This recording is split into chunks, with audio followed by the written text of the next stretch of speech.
Esto que estáis viendo aquí lleva ya más de 30 años con nosotros y todavía se sigue utilizando a día de hoy como soporte para almacenar música y para otras cosas más.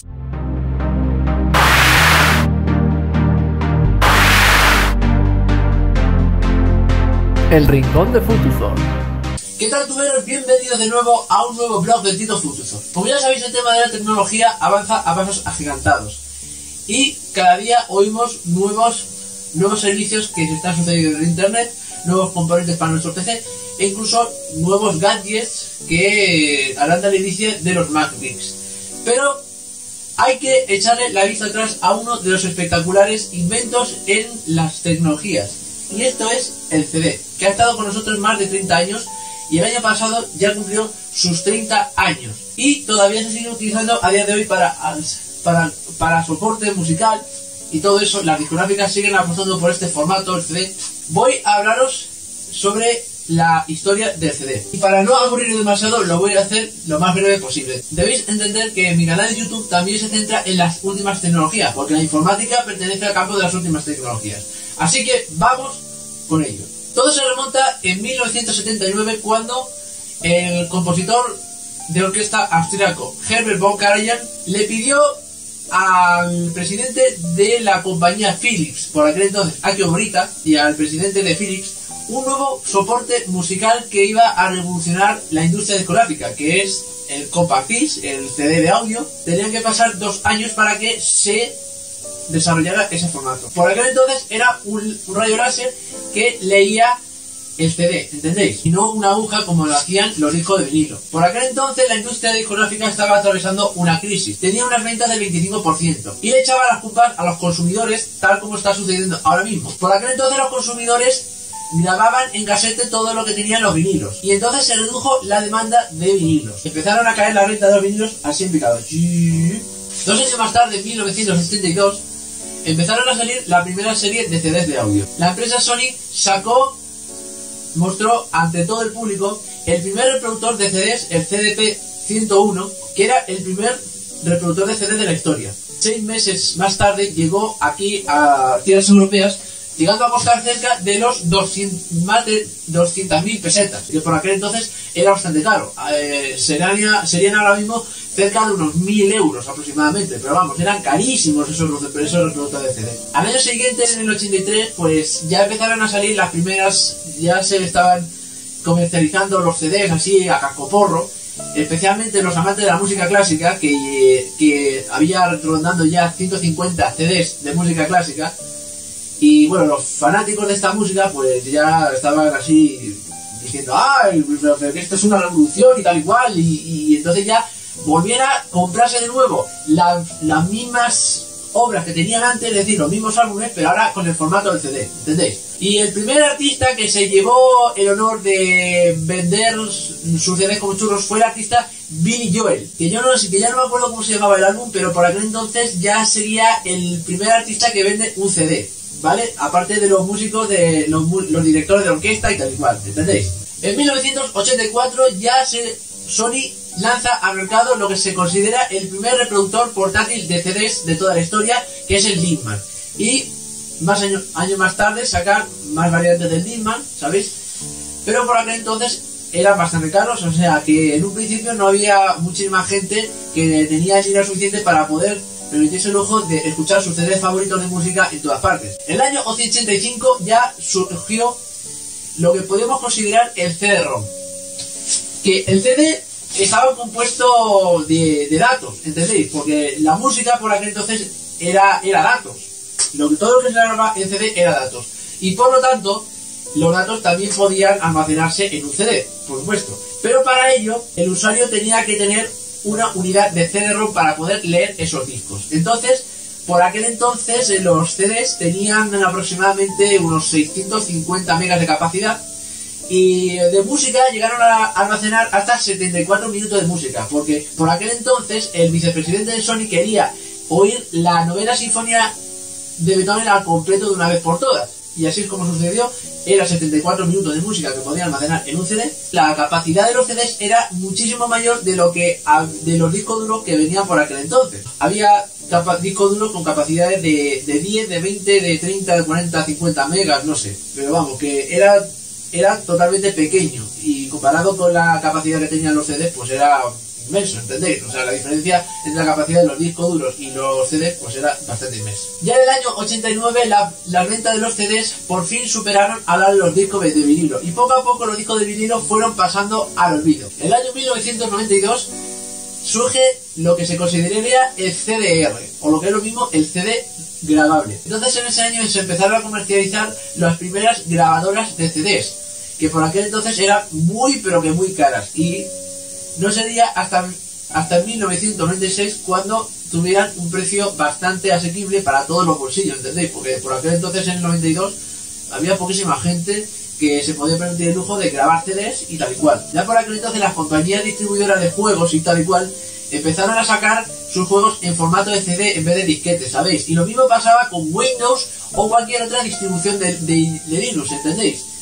Que ahora ya se iba imponiendo el CD con más fuerza como soporte para juegos de PC, y para PC ya se iba imponiendo bastante el CD, básicamente porque en un solo disco cabía un montón de información, ¿entendéis? Y en un disquete, pues fíjate, eso de CD que está alineando con disquete, pues era un rollazo tremendo. En 1996 pues ya se bajaron los precios de los CDs grabables y la gente ya se podía permitir el lujo de instalarse uno en su PC para poder ripear, es decir, copiar todo lo que tenía en un CD y luego meterlo en un PC gracias al MP3, que por aquel entonces ya, después de tantos años de trabajo con respecto a la compresión de audio y tal y cual, pues surgió el MP3.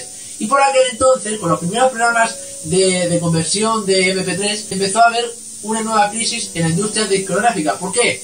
Porque la gente se pasaba todas las canciones que había en un CD a MP3.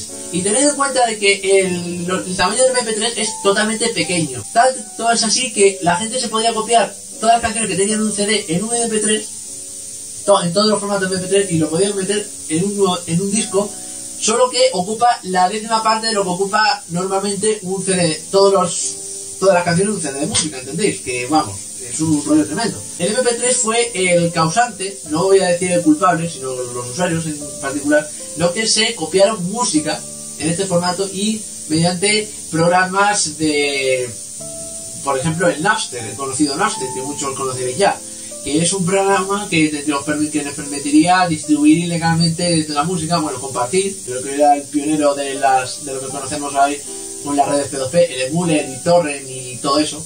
Eso dio lugar a que en años posteriores la venta de los CDs disminuyera. Sin embargo, el primer caso fue Liechtenstein, en el cual el primer CD pirata que había, pues era, digamos, demasiado caro, porque claro, más que caro podía ser cara la multa de la persona que hizo eso, porque se llevó una multa de miles de pares, que ya no me acuerdo cuál era la cifra, pero el tío le sacaron un montón de dinero por copiar los discos, y por aquel entonces, pues, fíjate, eso te podía meter en una aprieto tremenda. Ya en el año 1997 ya empezó a surgir el posible sucesor del CD, que es el DVD, el Digital Versatile Disc, en el que la gente podía almacenar películas con una calidad bastante decente en esos discos. Los DVDs tenían una capacidad de 4,7 gigas en su versión de una capa, y luego en la de doble capa 8,4 gigas, ¿de acuerdo? Y claro, pues por aquel entonces no voy a decir exactamente cuáles son los tipos de DVD y de CD que había, no, eso lo tenéis que investigar por vuestra cuenta. Pues eso, que en el año 1997 empezó a imponerse el DVD como soporte para almacenar películas y todo el rollo, dejando atrás las cintas de vídeo, que vamos, ya por aquel entonces se iban vendiendo como churros la cinta de vídeo, y conforme se iba imponiendo el DVD, pues las cintas de vídeo pasaron al olvido, por lo menos para algunas familias que todavía cuentan con un reproductor de vídeo. Cinta de vídeo VHS. En 2004 los DVDs ya empiezan a grabarse, empezaron a comercializarse las primeras unidades de DVD-R, y la gente pues bueno, no se lo podía permitir porque por aquel entonces, bueno, como lo mismo que pasó con los reproductores de CDs, pues eran demasiado caras, y pasarían unos años más tarde para que la gente tuviera una regrabadora de DVD totalmente asequible para poder grabar los DVD, ¿entendéis? Lo mismo que le pasó al CD, también le pasó al DVD, y lo mismo le va a pasar al Blu-ray. A partir de 2005 ya se estuvo debatiendo el futuro sucesor del DVD, que se estaban debatiendo entre el HD DVD y el Blu-ray. Bueno, pues resulta que en 2008, después de tanta negociación y tal y cual, y de tanta pelea por marcas y no sé qué, los desarrolladores del HD DVD perdieron todo el apoyo y dejaron de fabricar esos discos. Por lo tanto, el que salió ganando fue el Blu-ray. Fueron lo que fue construido por Sony, Philips y Pioneer, que inventó el láser que le permitían leer los Blu-rays, ¿no? Pues el Blu-ray es el formato que ahora mismo se está poniendo bastante en moda y que ahora mismo las grabadoras de Blu-ray suelen costar bastante caras, ¿entendéis? Y pasarán los 4 años para que se hagan con un precio bastante decente, ¿entendéis? Los Blu-rays cuentan con una capacidad para los que son de una capa de 25 gigas, la de doble capa 50 gigas, y existen hasta de 4 capas que llegan a tener hasta 128 gigas de capacidad en un disco óptico. Todavía no se sabe absolutamente nada del sucesor del Blu-ray, que es más o menos el HVD, que dice que es capaz de almacenar una película en alta definición en 3D, ¿sabéis? Pero el Blu-ray es capaz de almacenar una película en alta definición en calidad 1080, ¿sabéis? Y es un formato bastante bueno que se está imponiendo a día de hoy. Y todo apunta a que va a dejar atrás al CD, ¿entendéis? Y al DVD, porque ya los CDs ya ni siquiera se fabrican debido a su limitada capacidad, porque ahora mismo, ¿quién se va a comprar un CD que ocupa 650 megas, ¿entendéis? Ahora lo que se está poniendo de moda son los DVDs, y conforme pasen unos 4 o 6 años, pues los Blu-ray van a ser el nuevo estándar en lo que almacenamiento óptico se refiere. Pero la gente está optando por otros métodos de almacenamiento aparte del disco óptico, como por ejemplo ese caso de los pendrives, los pendrives, la memoria USB, los discos duros externos, o incluso el almacenamiento en la nube, ¿entendéis? Pues esto es más o menos un repaso a lo que se refiere a la historia del CD. Como veis, he sido todo lo breve que he podido. El resto lo tenéis que investigar por vuestra propia cuenta, pero ya sabéis que para estas cosas hay que investigar un montón y bueno, cada uno le cuesta las cosas a su manera. En fin, espero que os haya gustado el vídeo. No os olvidéis de darle like, compartirlo con vuestros colegas, suscribiros al canal, ¿entendéis? Y poco más por hoy. Un saludo de parte del Tito Fututhor. Que paséis un buen día, Matané, que la fuerza interior os guíe.